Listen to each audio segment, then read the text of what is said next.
So I put together this video. This is kind of like looking at what I did and how I observed my information and data that I'd seen about how I played games in 2025, and making adjustments or not, or doubling down on things, and kind of approaching and what are my goals for this year of how I approach games, how I experience them, if and we'll see. Maybe we'll do another video later in the year just to talk about what's next. But I put together 3 rough like pillars or rules to go off of, and you're welcome to steal them too if you feel like, hey, this fits me. We'll make it happen. But anyway, to recap, last video, console was where I played like Commitment. So Switch 2 and PlayStation was like, all right, I was playing the main games that those platforms offered on those platforms. Steam was my buffet sampler, and Handheld was king. Like, that's the rough and short of it. So now I'm kind of turning that a little bit of a plan. And again, it's a conscious, cognizant kind of effort. So what we're doing, rule 1, playing with intention, not completion. I'm keeping the sampling. The sampling is something I enjoy. Something that keeps me peaked. It's like a foodie, but with games. It's like I get to, taste a little bit of this, taste a little bit of that, experience this, hear what the zeitgeist is saying about that. It's something I enjoy, but I'm trying to do it with 1, more intention, but 2, more reason. Like, why am I sampling something? Am I doing it for any one of those specific things? Let's be mindful of it. Let's pay attention to it. Let's examine it. I think I can just enjoy and gorge on everything, but I think that's kind of aimless. Well, a lot of what I'm trying to do, what I like doing with these videos, is doing the sampling, doing this and that, and then turning it into dialogue or having a conversation with friends about it, or people online and communities, and seeing the space around it. So, or just seeing how I feel about something. Maybe like last year I tried extraction shooters for the first time, and that was something that I sampled, and that turned into something I really enjoyed. So I learned something about myself. So any number of these things, just playing with intention behind all these samplings. And some days could be where it's learning of something, but I feel like it also can catch all of like, today is a day for let's progress on a game. Today, I'm just vibing with friends. We're playing Slay the Spire 2, we're hopping on Marathon, we're doing some fun. And today's junk food. Like, sometimes you just want to be like, I don't want to think, I just want to put something on, listen to some music and tunes, and just defeat the hordes of hell in Diablo or something like that, where I can just turn my brain off. So that also exists. But being kind of going in with a plan ahead of it is rule 1. So going into rule 2, spread the love. I realized I wasn't using my Switch 2 and PS5s as much as I wanted. I saw my Switch as a whole as a platform just over years was getting neglected. And which is funny because how much I view Handheld as king, which we'll get to. I definitely want to be more mindful with my PlayStation and my Switch too. So I'm like, all right, I'm coming to these again with specific purposes of those exclusives, but also sometimes it's nice to experience a game in a different space. So I've been playing Pragmata. I started playing on Switch 2. Is it the best place to play? Who's to say? But I like the idea of trying to play a game of that caliber portably. I'm curious about that. Final Fantasy VII Rebirth, I just talked about recently. Playing that portably. It's how we experience these games that can sometimes shape what the experience is. It's like we're choosing where we play. We're choosing how we engage with it.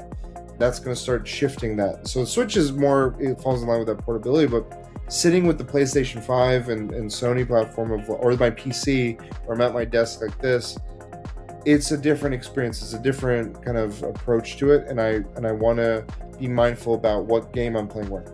I know this is a point of this is a personal thing of like I have so many different options of that. That's not a normal case. I know that very much. So I guess in my space, that's something that I have to challenge or wrestle with, or figure out. Not even wrestle with. I'm just figuring out, because it's a weird decision fatigue to be like, I want to play Diablo, but do I play it on Battle.net? Do I play it on my PlayStation? Do I play it on Steam? If I play it on Steam, am I playing it portably, or am I playing it here?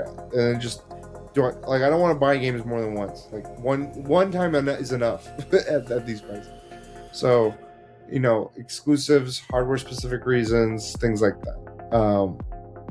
Pretty general, but generally speaking, I'm trying to just like, besides just exclusivity, try to what else is another reason to use these hardwares. I think there's fun ways to engage with that and explore that. So I want to explore that. I think specifically it really boils down to the Switch 2. Although I will say I got a new couch and it's making me like, I sit at my desk a lot to edit, so I'm always like, do I want to play games at my desk?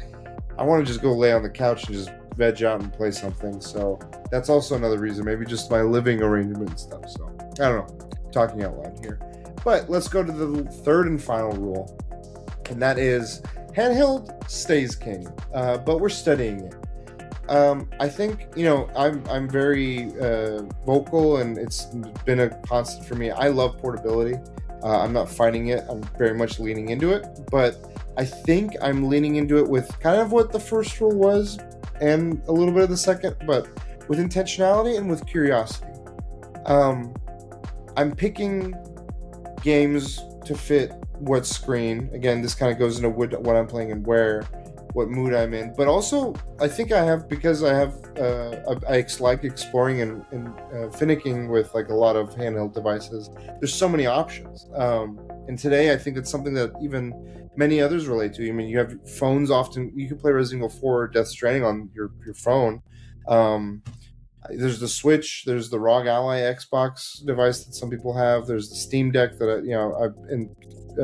I've enjoyed for many years. And lately, I just picked up the AYN Thor, and I want to talk about that. And I got my Playdate, which I like as well. This little fun little gadget with a little dongle. Really fun thing, and the game is designed specifically for what this device can offer. But the AYN Thor is another one. Again, I want to play on these each with some level of intentionality. Besides the flexibility, I think flexibility for flexibility's sake, it just feels aimless.